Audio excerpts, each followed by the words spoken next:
آپ بڑے خوش قسمت ہیں کہ آپ کو اللہ تعالیٰ نے موقع دیا کہ آپ روضہ رسول صلی اللہ علیہ وآلہ وسلم میں آپ اندر گئے جی اس کی بڑی ہمارے ممبرز نے کہا ہے کہ آپ سے وہ سارا واقعہ جو ہے ڈیٹیل میں اگر آپ سنائیں تو آپ کی بڑی مہربانی ہوگی۔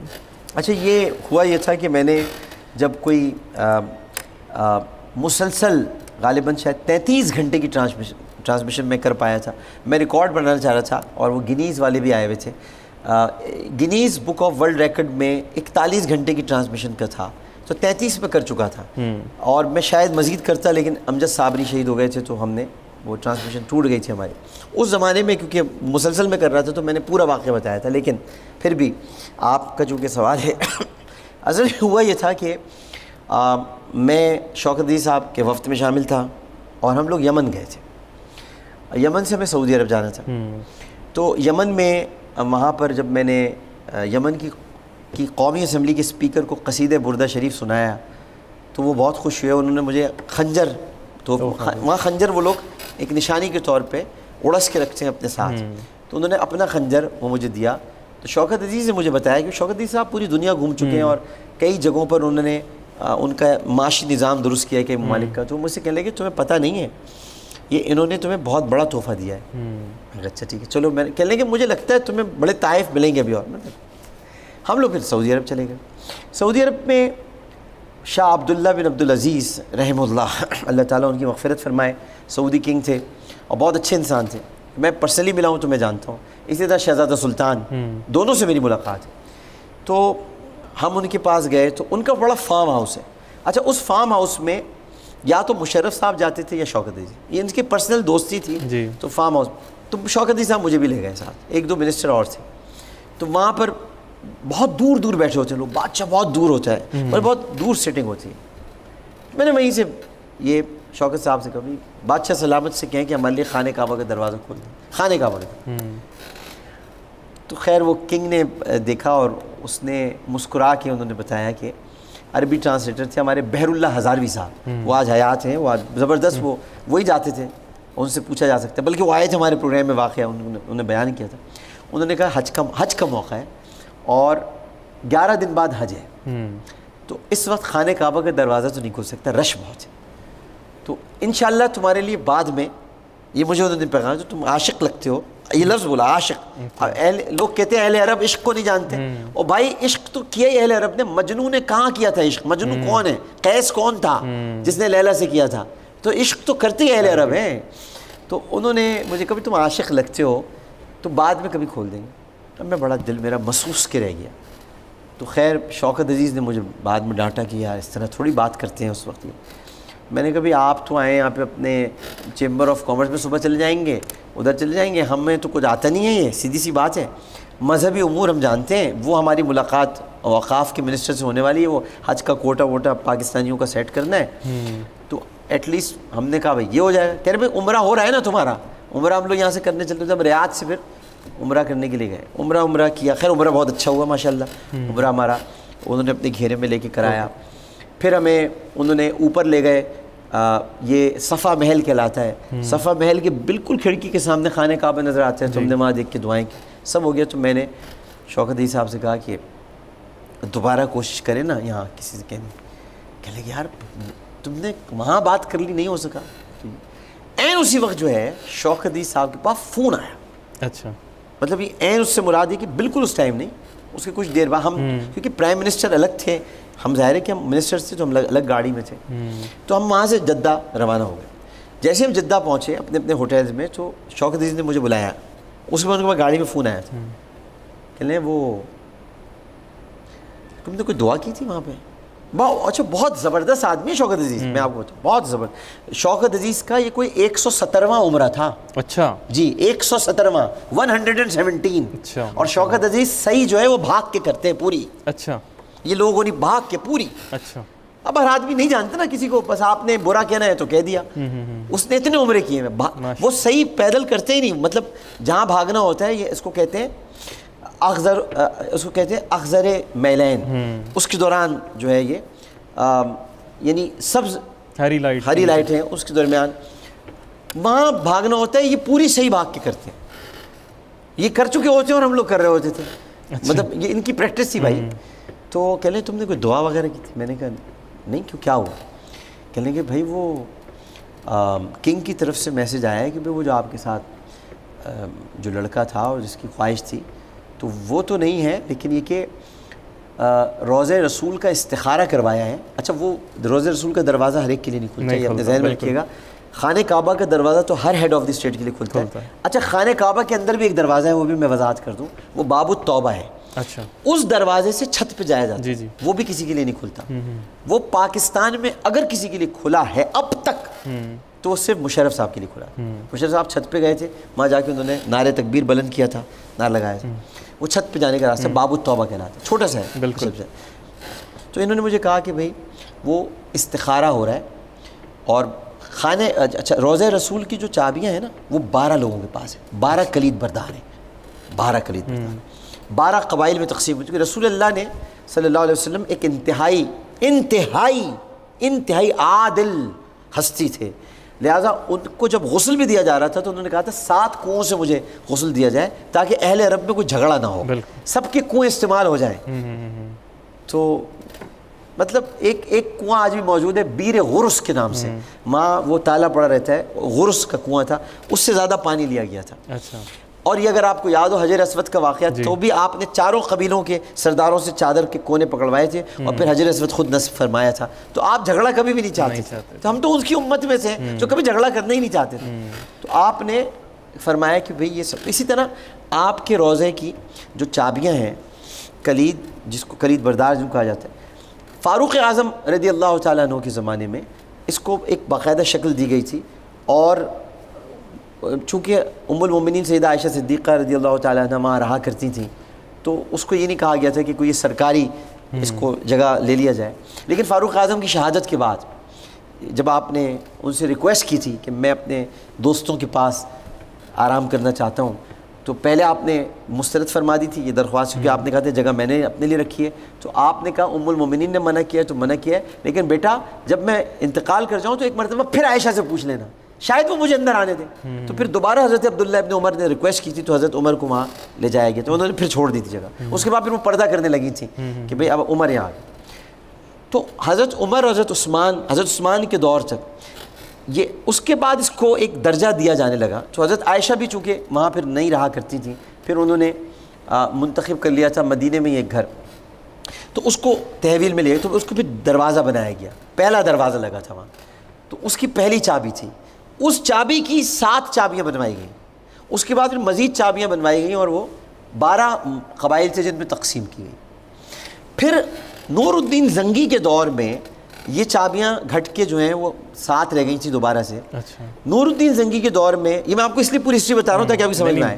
نور الدین زنگی کے دور میں 2 یہودیوں نے کوشش کی تھی کہ نبی کریم صلی اللہ علیہ وسلم کے روضہ اطہر تک پہنچ کے، یعنی سرنگ بنا کر ہم جست خاکی وہاں سے نکال لیں اور یہ اعلان کر دیں کہ یہ تو خالی جگہ کو پوچھتے ہیں، یہاں تو آدمی نہیں ہے، کوئی کچھ ہے ہی نہیں، جست اطہر ہی نہیں ہے.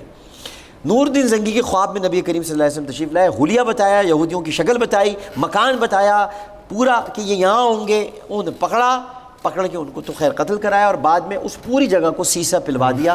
اتنا سیسا پلوایا زمین کے اندر تک، سلطان نور الدین زنگی اللہ تعالیٰ ان پر رحمتوں کی بارش کرے، اتنا سیسا پلوایا کہ اب کوئی وہاں جا ہی نہیں سکتا.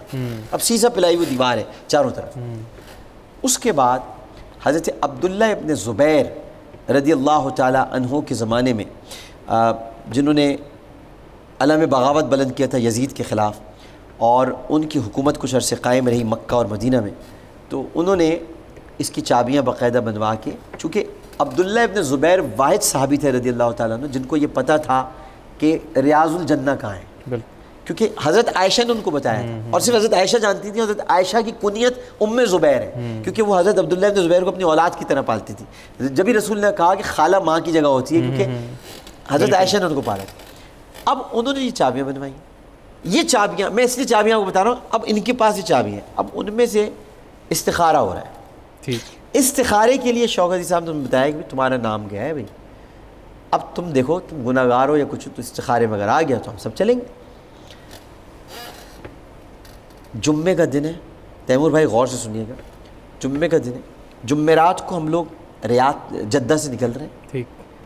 جدہ ایئرپورٹ پر ہم پہنچتے ہیں، ہمارا اپنا پی آئی ہے، ہمارا طیارہ پاکستان کا، اس میں ہم لوگ بیٹھتے ہیں، ابھی کچھ ہمیں نہیں پتہ ہے، ہم وہاں سے اڑتے ہیں اور ہم کوئی 45 منٹ یا شاید 50 منٹ میں ہم مدینہ ایئرپورٹ پر پہنچ جاتے ہیں۔ مدینہ ایئرپورٹ پہ ہمارا طیارہ اترتا ہے، گورنر مدینہ ہمیں ریسیو کرتے ہیں، ریسیو کر کے ہمیں وی آئی پی ہال میں یا جو بھی ایریا ہے لاؤنج میں لے جاتے ہیں، وہاں ہم لوگ عربی قہوہ اور کھجور کھا رہے ہوتے ہیں کہ اچانک شوکت عزیز اٹھ کے میرے پاس آتے ہیں، میرا پرائم منسٹر اس وقت، اور میرے پاس آ کے کہتے ہیں کہ مبارک ہو، روز رسول کا دروازہ کھلے۔ سبحان اللہ۔ اس وقت میں رو پڑا، مطلب میں ابھی بھی اس کو ابھی یاد کر کے مجھے رونا ہے، میں اس وقت جب انہوں نے مجھے کہا تو میں رو پڑا، تو میں نے کہا کہ آپ مذاق سن کے، میں مذاق نہیں کر رہا، مجھے گورنر مدینہ نے کہا ہے، تو میں نے کہا بہت رش ہوگا کیونکہ حج میں اب 4 دن باقی بچے تھے، 4 یا 5 دن، ٹھیک ہے، ہم چونکہ وہ ریاض ویاد میں بھی رہے، تو کہ لیں نہیں بس آج، اچھا جب 4-5 دن رہتے ہیں نا تو جو حاجی ان کو پتہ ہے آخری قافلہ جا رہا ہوتا ہے مدینے سے مکے کی طرف، آخری کچھ دن، یہ 4 دنوں کے اندر نکلنا ہوتا ہے کیونکہ پھر یوم الترویہ آ جاتا ہے، تو اور جمعے کا مطلب یہ ہے کہ مسجد نبوی میں تل دھرنے کی جگہ نہیں، بالکل ٹھیک ہے، اور اب جانے والے، اب جب ہم وہاں سے، میں نے کہا کہ مگر میں تو ایسے نہیں جا سکتا، مطلب میں تو ایسے نہیں جا سکتا، یعنی کیوں کہ نہیں میں کپڑے بدلوں گا، میں نے کہا میں خریدوں گا کپڑے نئے، تو انہوں نے کہا یار اب یہ مت کرو، تم یہاں سے سیدھے جانا ہے، تمہارے بیگ میں کیا کیا ہے، میں نے کہا امی نے مجھے ایک جوڑا دلایا تھا جب وہ حیات تھی، تو ظاہر ہے کہ امی کا میری 2005 میں انتقال ہو گیا تھا، تو میری والدہ نے مجھے جوڑا دلایا تھا، تو وہ میں اتفاق سے وائٹ کپڑے میں لے کے آیا تھا، وائٹ کلر کا تھا وہ، تو میں نے کہا میں وہ دھلا ہوا ہے بالکل، مطلب میں ویسے بھی کپڑے گندے نہیں تھے، میں نے کہا نہیں مگر میں وہ پہنوں گا۔ اب میری یہ ساری چیزیں نا، شوکت عزیز بھی دیکھ رہے تھے، شیرپاؤ صاحب تھے موجود، خسرو بختیار تھے، بہت سارے ہمارے وزراء تھے، میرے خیال سے رضا حیات حراج بھی تھے، بہت سارے لوگ تھے، وہ دیکھ رہے تھے، تو خیر اس کے بعد میں نے اپنے کپڑے بدلے، فوراً وضو کیا، تیار ہو، خوشبو لگائی، اور میں نے کہا یہاں سے ہم جائیں، اب میں نے کہا چلیں اٹھے، میں نے کہا چل رہے ہیں، اب جیسے جیسے ہم جا رہے تھے، اچھا میں ایک تو پہلی بار مدینہ ایئرپورٹ پہ اترا تھا، فرسٹ ٹائم، اس سے پہلے میں نے مدینہ ایئرپورٹ ہی نہیں دیکھا تھا، تو مدینہ ایئرپورٹ پہ اترا تھا، اور اس کے بعد ہم، اچھا مدینہ ایئرپورٹ سے مسجد نبوی 15 سے 16 منٹ کا راستہ ہے، ٹھیک، جیسے ہی مسجد نبوی پہنچی تو ہماری گاڑیاں اندر کی طرف چلنے، میں نے گاڑیاں اندر داخل ہو گئی جنت البقیع کی طرف سے، اچھا ٹھیک ہے، جیسے داخل ہونے لگی تو پرائم منسٹر کی گاڑی آگے بڑھ گئی، ہم جس گاڑی میں تھے، میں نے اپنی رکوا لی گاڑی، تو انہوں نے کہا کیوں، میں نے کہا نہیں روکیں، گاڑی نہیں اندر لے کے جانا، ٹھیک ہے، نہیں وہ اندر تک تو جانے میں نہیں روک دیں، آ رہے ہیں، میرے ساتھ 3-4 منسٹر اور تھے اس گاڑی میں، خیر میں اتر، ہم لوگ پیدل آئے تھے، تو شوکت صاحب ہمارے انتظار کر رہے تھے وہاں، تو خیر وہ آئے، وہاں اندر گئے، تو انہوں نے کہا بس اندر چلتے ہیں، انتظار کرتے، خیر انہوں نے مجھے تھوڑا سا کہا کہ ایسے نہیں کرتے ہیں، ڈانٹا واٹا انہوں نے کہ بھائی، میں نے کہا نہیں آپ جا سکتے ہیں، ہم گاڑی نہیں لے کے جا سکتے اندر، ٹھیک ہے نا، تھوڑا دور ہی رکنا ہے، اترتے ہوئے گئے، اس کے بعد جیسے ہم لوگ اندر پہنچے تو وہ پاکستانی وہاں بہت تھے، نعرے لگانے شروع کر دیے، شوکت عزیز زندہ باد، پاکستان زندہ باد، پاکستان زندہ باد، بڑے نعرے لگائے پاکستان زندہ باد، یہ باہر کی بات ہے، اچھا باہر نعرے لگانے میں جو لوگ کہتے ہیں نا لا ترفعوا اصواتکم فوق صوت النبی، یہ اندر کی بات ہے، یعنی روضہ رسول کی جالیوں کے سامنے، یہ باہر کی بات میں بتا، باہر کی، تو انہوں نے نعرے والے لگائے، اس کے بعد ہمیں وہ باب جبرائیل سے اندر، باب جبرائیل سے آپ جائیں، یوں سمجھ لیں یہ رہا باب جبرائیل، جی، اور یہاں سے آپ کو یہاں مڑنا ہوتا ہے، بالکل، تو یہاں ریڈ کلر کے کارپٹ بچھے، ٹھیک، یہاں آپ بیٹھ گئے، اور ادھر ہی جالیاں ہیں سبز رنگ کی، اب مجھے تو پتہ ہی نہیں تھا کہ یہاں سے جاتے ہیں، اچھا میں سمجھتا تھا وہ سنہری جالیوں سے جاتے ہیں شاید معاذ شریف کے سامنے، بالکل، مجھے بھی تو نہیں پتہ تھا، وہاں میں بیٹھ گیا، روئے جا رہے ہیں، حالت عجیب ہے، تھوڑی دیر بعد ایک شخصیت ایسی آئی جو تھے تو حبشی لیکن بہت حسین شخصیت تھی، مطلب ان کے چہرے کا جلال اور ان کی آنکھوں میں چمک اور ان کے چہرے کا نور یہ کہہ رہا تھا کہ کوئی معمولی آدمی نہیں ہے، تو مجھے بہر اللہ ہزاروی نے بتایا کہ یہ صاحب جو ہیں یہ صحرا میں رہتے ہیں اور ان کا تعلق قبیلہ خزرج سے ہے یا اوس سے تھا. یہ ان کلید برداروں میں سے ایک کلید بردار ہے. اچھا. اور چابی لے کے آئیں گے اور دروازہ کھلے گا. لیکن ہم لوگ پہلے نماز ظہر کی پڑھیں گے، یعنی جمعے کی نماز ہوئی، ہم نے نماز ادا کی، اس کے بعد دعا ہوئی، نمازی نکلنے لگے. اب ہم بے چین ہیں. ظاہر اس وقت پڑھنے کے لیے درود شریف کے سوا بھرپور عبادت اور کوئی نہیں تھی. جتنے درود تھے، جتنے امی نے سکھائے تھے، جتنے بچپن میں پڑھے تھے، جتنے یاد تھے، وہ سارے درود ہم پڑھتے رہے اور بس انتظار کرتے رہے. بار بار کنڈی پہ نگاہ پڑتی تھی جس پہ لکھا تھا قصیدہ بردہ شریف کا. میں قصیدہ بردہ شریف کا آپ کو اس لیے میں نے کہا، میں نے یمن میں پڑھا تھا قصیدہ بردہ شریف. بالکل. اب میں آپ کو اس سے یہ کنٹینیوٹی ملا رہا ہوں. تو اس پہ لکھا تھا هو الحبیب الذی ترجى شفاعته لكل حول من الاحوال مقتحم. یہ قصیدہ بردہ شریف کے شعر میں یمن میں پڑھ چکا تھا اور یہی قصیدہ بردہ شریف کا شعر مجھے کنڈی پہ لکھا ہوا نظر آیا. تو وہ آئے انہیں دروازہ اب جب دروازہ کھل گیا تو اب اندر جانے کی ہمت نہیں ہو رہی. میرا خیال ہے کہ پاؤں جو ہے وہ کئی من بھاری ہو گئے تھے. تو انہوں نے شوکت صاحب کا نام لیا، میرا نام لیا. میں استخارے میں، تو شوکت صاحب پرائم منسٹر تھے، پہلے اندر گئے، ان کے پیچھے میں گیا اور انہوں نے میرا ہاتھ تھام لیا تھا.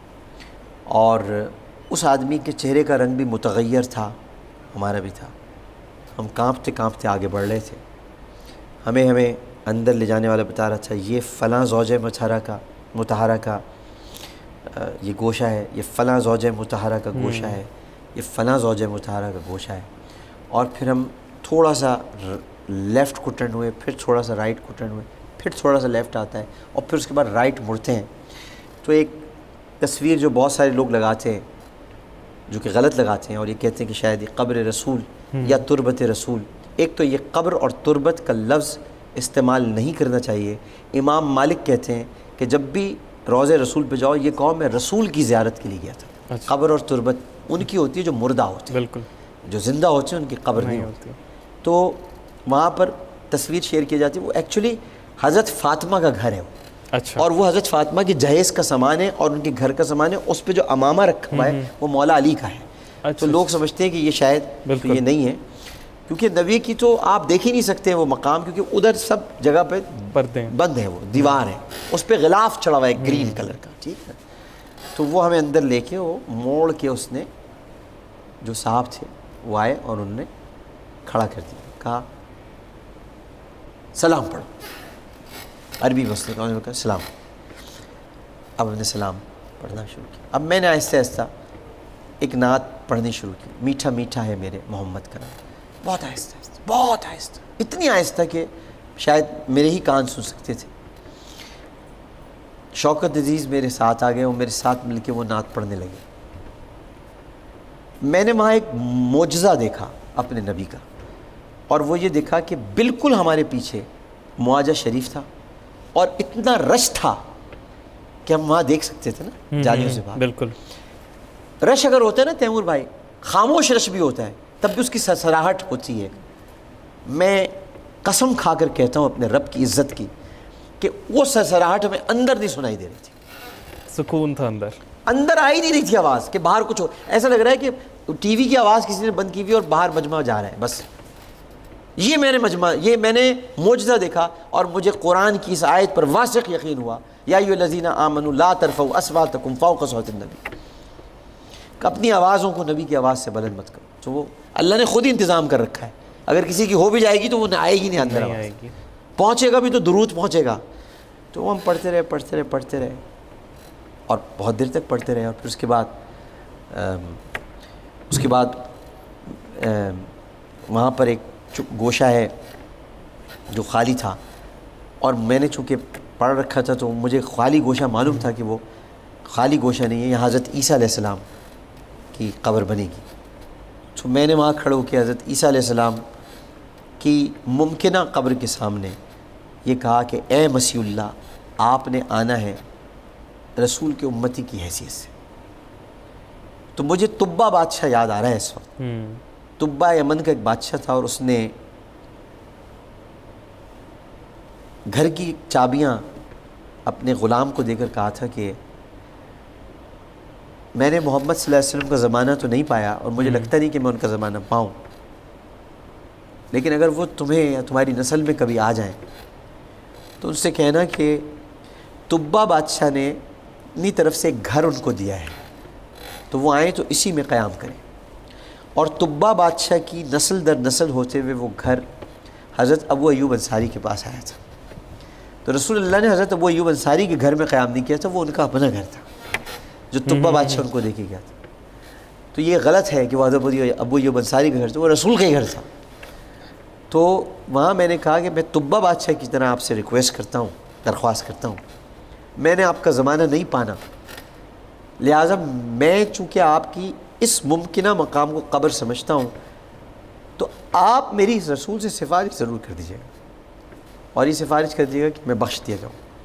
یہ میں نے حضرت عیسیٰ کو مخاطب کر کے، پھر میں نے سیدنا فاروق اعظم اور سیدنا ابو بکر صدیق رضی اللہ تعالیٰ عنہ کو مخاطب کر کے، غلطیاں انسان سے ہوتی ہیں، میں نے کہا کہ فاروق اعظم یا حضرت ابو بکر سے اگر آپ کی شان میں کبھی مجھ سے کوئی غلطی گستاخی ہو تو آپ تو معاف کرنے والے لوگوں میں سے، تو مجھے ضرور معاف کر دیجیے گا.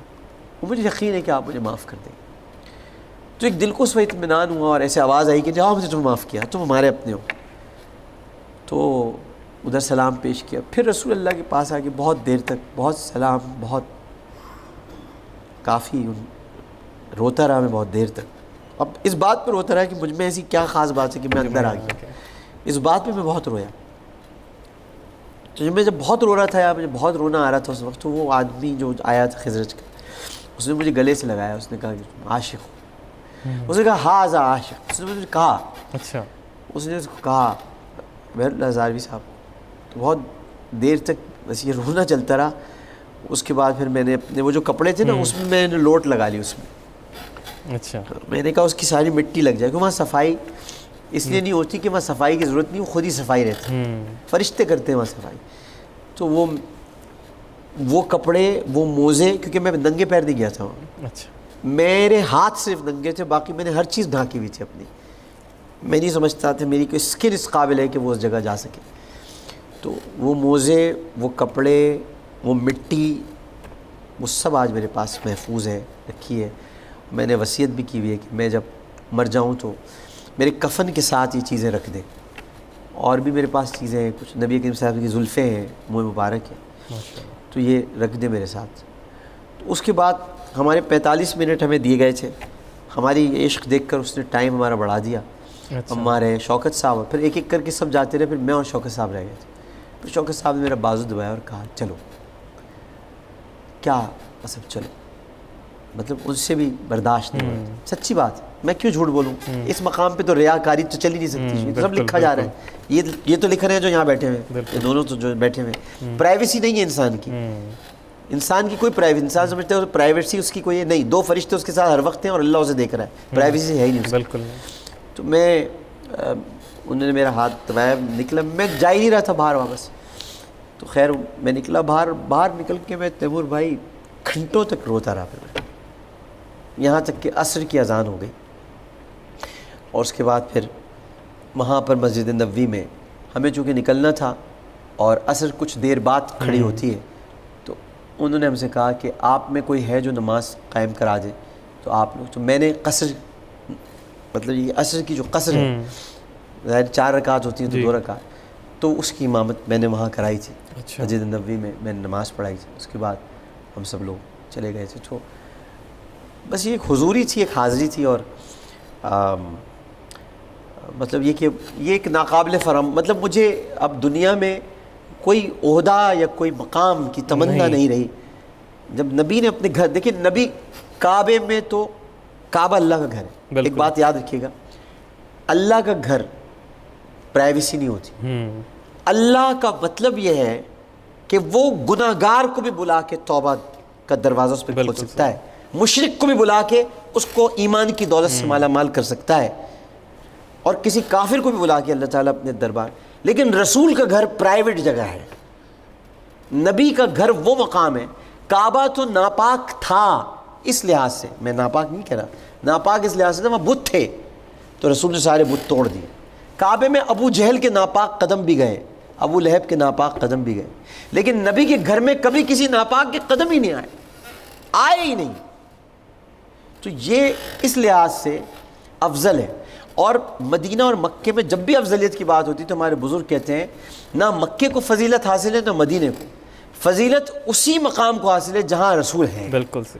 مکہ اس وقت افضل تھا جب رسول تھے, مدینہ اس وقت افضل تھا جب رسول ہیں, اور رسول جب تک مدینے میں ہیں مدینہ مکے سے افضل ہے. لا اقسم بہذا البلد انت حل بہذا البلد. اللہ تعالیٰ نے اس جگہ کی قسم کھائی ہے جہاں رسول چلا پھرتے, تو وہ مکے کی قسم کھائی. تو اس لیے میں یہ کہتا ہوں کہ نبی کا گھر جو ہے نا وہ ہر ایک کے لیے نہیں کھل سکتا. بالکل سے. اس کے لیے, اور پھر وہ نبی کا گھر بھی نہیں تھا, ٹیکنیکلی وہ حضرت عائشہ کا گھر تھا. اور ام المومنین کا حجرہ, حضرت عائشہ کے حجرے میں آپ چلے جائیں, یعنی حضرت عائشہ کی جگہ پہ آپ چلے جائیں, مطلب حضرت عائشہ نے آپ کو بلا لیا. سبحان اللہ. مطلب آپ تھوڑی دیر کے سوچیں کہ مطلب حضرت عائشہ بلا رہی ہیں آپ کو, یعنی وہ عورت جس کا پردہ دنیا کا عظیم پردہ ہے, جو حجر اسود کو بوسہ اس لیے دینے نہیں جاتی کہ وہاں بہت رش ہے, جس کے لیے اللہ تعالیٰ نے 10 آیات برات نازل کی ہوں, اس کے حجرے میں آپ داخل ہو جائیں اور وہاں جا کر آپ صلاۃ والسلام. میرا خیال ہے یہ زندگی کا ایک ایسا واقعہ ہے جو کبھی میں شاید یہی میری شاید میرے گناہوں میں کمی کا سبب, یہ میں بخشش کی تو بات نہیں کرتا کیونکہ اللہ تعالیٰ نے مومن کو امید اور خوف کے درمیان رہنے کو کہا ہے. تو میں یہ نہیں کہوں گا کبھی کہ میری بخشش ہو جائے گی, امید رکھوں گا کہ اللہ میری بخشش کر دے گا, اور خوف یہ رکھوں گا کہ اللہ تعالیٰ میری بخشش نہیں کرے گا. مجھے حضرت عمر فاروق کی راستے پہ چلنے میں بڑا مزہ آتا ہے کہ وہ کہتے تھے کہ میں ڈرتا ہوں اس شخص سے کہ جو آخر میں رہ جائے جہنم میں جانے سے, کہ کہیں وہ عمر نہ ہو.